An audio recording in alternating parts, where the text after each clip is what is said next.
ನಮಸ್ಕಾರ. ಮನಸಾರೆ ಕನ್ನಡ ಯೂಟ್ಯೂಬ್ ಚಾನಲ್ಗೆ ಸ್ವಾಗತ. ಚಾರ್ಧಾಮ್ ಯಾತ್ರೆಯ ಬಹುಮುಖ್ಯವಾದಂತಹ ಕೇದಾರನಾಥದಲ್ಲಿ ನಾವು ಇವತ್ತು ಇದ್ದೀವಿ. ಹಿಂದೂಗಳ ಪವಿತ್ರವಾದ ದೇವಾಲಯವಾದಂತಹ ಕೇದಾರನಾಥವನ್ನು ನೋಡಿಕೊಂಡು ಬರೋದಕ್ಕೂ ಮುಂಚೆ ಯಾರೆಲ್ಲ ನಮ್ಮ ಚಾನಲ್ನ ಸಬ್ಸ್ಕ್ರೈಬ್ ಮಾಡಿಲ್ವೋ ಈಗಲೇ ಸಬ್ಸ್ಕ್ರೈಬ್ ಮಾಡಿ, ಹಾಗೆ ಪಕ್ಕದಲ್ಲಿರೋ ಬೆಲ್ ಬಟನ್ ಒತ್ತೋದು ಮಾತ್ರ ಮರಿಬೇಡಿ ಅಂತ ಹೇಳ್ತಾ ಇವಾಗ ಸ್ಟಾರ್ಟ್ ಮಾಡೋಣ. ಕೇದಾರನಾಥ ಉತ್ತರಾಖಂಡ ರಾಜ್ಯದ ಚಮೋಲಿ ಜಿಲ್ಲೆಯಲ್ಲಿನ ಮಂದಾಕಿನಿ ನದಿಯ ದಂಡೆಯ ಮೇಲಿರುವಂತಹ ಶಿವನ ದೇವಾಲಯ. ಹಿಮಾಲಯ ಪರ್ವತ ಶ್ರೇಣಿಗಳ ನಡುವೆ ಇರುವಂತಹ ದೇವಾಲಯ ಸುಮಾರು 3564 ಮೀಟರ್ ಎತ್ತರದಲ್ಲಿದೆ. ಈ ಸ್ಥಳ ವಿಪರೀತ ಚಳಿಯ ವಾತಾವರಣದಿಂದ ಕೂಡಿರುತ್ತದೆ. ಹಾಗಾಗಿ ಕೇವಲ ಏಪ್ರಿಲ್ನ ಕೊನೆಯ ಭಾಗದಿಂದ ನವೆಂಬರ್ ಮೊದಲ ವಾರದವರೆಗೆ ಮಾತ್ರ ಭಕ್ತಾದಿಗಳಿಗೆ ದರ್ಶನ ಮುಕ್ತವಾಗಿರುತ್ತದೆ. ಚಾರ್ಧಾಮ್ ಯಾತ್ರೆಗಳಲ್ಲಿ ಬಹುಮುಖ್ಯವಾದಂತಹ ಕೇದಾರನಾಥ ಯಾತ್ರೆ ಅಷ್ಟೊಂದು ಸುಲಭವಾದದ್ದಲ್ಲ. ಭಾರತ ಚೀನಾ ಗಡಿಗೆ ಅಂಟಿಕೊಂಡಿರುವಂತಹ ಗೌರಿಕುಂಡವೆಂಬ ಪ್ರದೇಶದಿಂದ ಪ್ರಾರಂಭವಾಗುತ್ತದೆ. ಸಮತಟ್ಟಾದ ಪ್ರದೇಶವಾದ ಇದು ಇಲ್ಲಿಂದ ಸುಮಾರು 14 ಕಿಲೋಮೀಟರ್ವರೆಗೆ ಕಾಲ್ನಡಿಗೆಯಲ್ಲಿ ಸಾಗಬೇಕಾಗುತ್ತೆ, ಅಥವಾ ಕುದುರೆ ಸವಾರಿ ಡೋಲಿಯಲ್ಲಿ ಕೂಡ ಪ್ರಯಾಣಿಸಬಹುದು.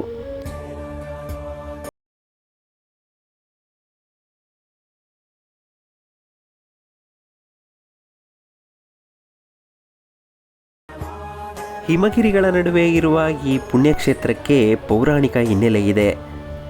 ಕುರುಕ್ಷೇತ್ರ ಯುದ್ಧದಲ್ಲಿ ಕೌರವರನ್ನು ಕೊಂದು ಪಾಂಡವರು ತಮ್ಮ ಪಾಪ ಪರಿಹಾರಕ್ಕಾಗಿ ಈಶ್ವರನ ದರ್ಶನ ಪಡೆಯಲು ವಾರಣಾಸಿ ಕ್ಷೇತ್ರಕ್ಕೆ ಬರುತ್ತಾರೆ. ಅವರನ್ನು ಪರೀಕ್ಷಿಸಲು ಶಿವ ಗುಪ್ತಕಾಶಿಗೆ, ನಂತರ ಕೇದಾರನಾಥಕ್ಕೆ ಬರುತ್ತಾನೆ. ಇದನ್ನು ಅರಿತ ಪಾಂಡವರು ಕೇದಾರಕ್ಕೆ ಬರುತ್ತಾರೆ. ಶಿವನು ಅವರಿಗೆ ಕಾಣದಂತೆ ಎತ್ತಿನ ರೂಪ ತಾಳಿ ಮೇಯುತ್ತಿರುತ್ತಾನೆ. ಇದನ್ನು ಗ್ರಹಿಸಿದ ಭೀಮನು ಶಿವನ ದರ್ಶನ ಪಡೆದೇ ತೀರುವ ಛಲದಿಂದ 2 ಪರ್ವತಗಳ ನಡುವೆ ಒಂದೊಂದು ಕಾಲನಿಟ್ಟು ಹಸುಗಳು ಹೋಗುವ ದಾರಿಯಲ್ಲಿ ನಿಂತು ಬಿಡುತ್ತಾನೆ. ಎಲ್ಲ ಜಾನುವಾರುಗಳು ಅವನ ಕಾಲಿನಡಿ ನುಸುಳಿ ಹೋಗುತ್ತವೆ, ಆದರೆ ಒಂದು ಎತ್ತು ಮಾತ್ರ ಹಾಗೆ ಹೋಗದೆ ನಿಂತು ಬಿಡುತ್ತದೆ. ಇದನ್ನು ಗಮನಿಸಿದ ಭೀಮ ಈತನೇ ಶಂಕರನೆಂದು ಖಚಿತವಾಗಿ ತಿಳಿದು ಅದನ್ನು ಹಿಡಿಯುತ್ತಾನೆ. ತಪ್ಪಿಸಿಕೊಳ್ಳುವ ಸಲುವಾಗಿ ಎತ್ತು ನೆಲದಲ್ಲಿ ಇಳಿದು ಬಿಡುತ್ತದೆ.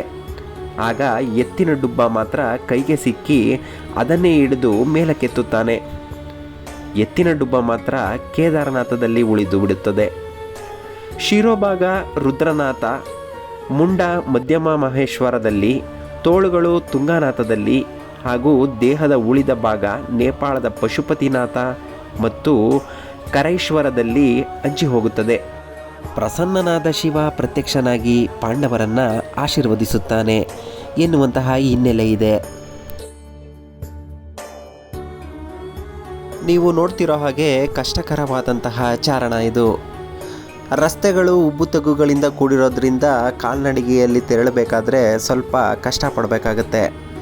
ಅಷ್ಟೇ ಅಲ್ಲದೆ ಇಲ್ಲಿ ಹೋಗ್ತಾ ಇರೋವಂಥ ಕುದುರೆಗಳನ್ನು ನೀವು ನೋಡ್ತಾ ಇದ್ದೀರಾ. ಕುದುರೆಗಳಲ್ಲಿ ಕೂಡ ನಾವು ಸವಾರಿ ಮಾಡ್ಬೋದು. ಆದರೂ ಕೂಡ ಇಲ್ಲಿಯ ರಸ್ತೆಗಳು ಏರುಪೇರಾಗಿರೋದ್ರಿಂದ ಸ್ವಲ್ಪ ಕಠಿಣವಾಗಿರುತ್ತೆ. ರಸ್ತೆಯುದ್ದಕ್ಕೂ ಸಾಗ್ತಾ ಇದ್ದಂತೆ ನಾವು ಹಲವಾರು ಜಲಪಾತಗಳನ್ನು ಕಾಣ್ತೇವೆ. ಹಾಗೂ ಹಿಮದಿಂದ ಆವೃತವಾಗಿರುವಂತಹ ಪರ್ವತ ಶ್ರೇಣಿಗಳನ್ನು ನಾವು ನೋಡ್ಬೋದು. ಸುತ್ತಲೂ ಪರ್ವತ, ಹಿಮದ ರಾಶಿ.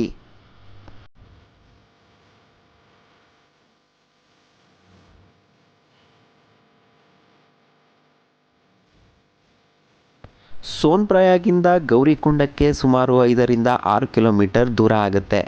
ಹಾಗಾಗಿ ಸೋನ್ಪ್ರಯಾಗಿಂದ ಕೂಡ ನಾವು ಚಾರಣವನ್ನು ಪ್ರಾರಂಭಿಸಬಹುದು.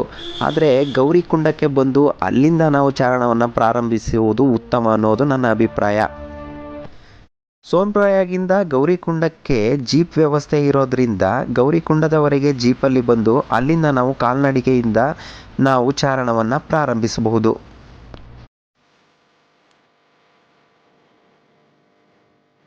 ಇನ್ನು ರಸ್ತೆಯುದ್ದಕ್ಕೂ ಕಣ್ಮನ ಸೆಳೆಯುವಂತಹ ಪ್ರಕೃತಿಯ ಸೌಂದರ್ಯವನ್ನು ನೀವು ಸವಿಯಬಹುದು.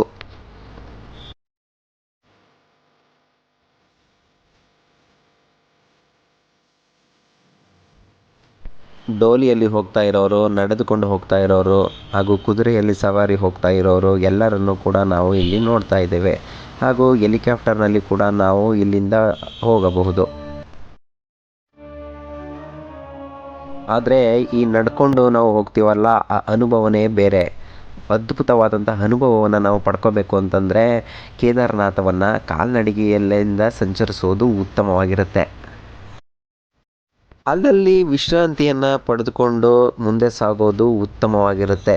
ಯಾಕಂದರೆ ಒಂದೇ ಸರಿ ನಾವು ವೇಗವಾಗಿ ಹೋಗೋದ್ರಿಂದ ನಮಗೆ ಆಯಾಸ ಆಗುತ್ತೆ ಮತ್ತು ಬೇಗ ತಲುಪೋದಕ್ಕೆ ಕೂಡ ಆಗೋದಿಲ್ಲ. ಬ್ಯಾಗ್ನಲ್ಲಿ ನೀವು ತಿನ್ನೋದಕ್ಕೆ ಏನಾದರೂ ಸ್ನ್ಯಾಕ್ಸು ಮತ್ತು ಕುಡಿಯೋದಕ್ಕೆ ನೀರನ್ನು ತೊಗೊಂಡೋಗೋದು ಒಳ್ಳೆಯದು. ಅಲ್ಲಿ ಕೂಡ ಅಕ್ಕಪಕ್ಕಗಳಲ್ಲಿ ನೀರು ಮತ್ತು ಮ್ಯಾಗಿ ಎಲ್ಲವನ್ನು ಕೂಡ ಮಾರ್ತಾ ಇರ್ತಾರೆ. ಅಲ್ಲೂ ಕೂಡ ನೀವು ಅದನ್ನು ತಿನ್ಬೋದು.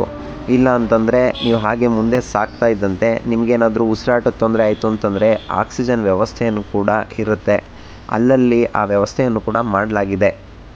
ಇನ್ನು ನಡೆಯೋದಕ್ಕೆ ಆಗಲ್ಲ ಅಂತನ್ನೋರು ಕೂಡ ಹೆಲಿಕಾಪ್ಟರ್ನಲ್ಲಿ ಹೋಗ್ಬೋದು. ಹೆಲಿಕಾಪ್ಟರ್ನಿಂದ ಹೋದರೆ ನೀವು ಬೇಗ ಹೋಗ್ಬೋದು. ಆದರೆ ನಾವು ಚಾರಣ ಮಾಡ್ಕೊಂಡು ಹೋದ್ರೇ ಚೆಂದ ಅಂತ ನನಗನ್ಸುತ್ತೆ.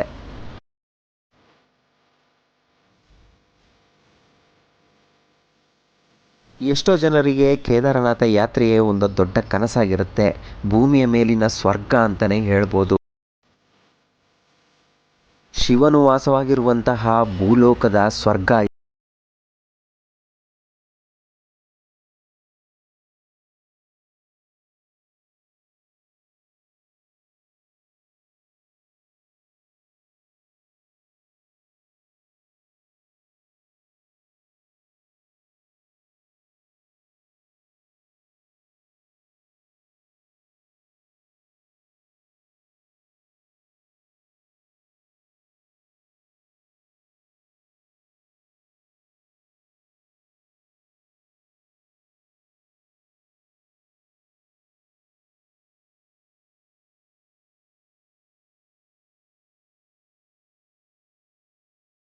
ನಮ್ಮ ಕನಸು ದೇವಾಲಯದ ಆವರಣಕ್ಕೆ ಬಂದು ನಿಂತು ನೋಡುತ್ತಿದ್ದಂತೆಯೇ ನನಸಾದಂತಹ ಸಂಭ್ರಮ.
ವಿಡಿಯೋ ಇಷ್ಟ ಆಗಿದ್ರೆ ಲೈಕ್ ಮಾಡಿ, ಶೇರ್ ಮಾಡಿ ಹಾಗೂ ಸಬ್ಸ್ಕ್ರೈಬ್ ಮಾಡಿ.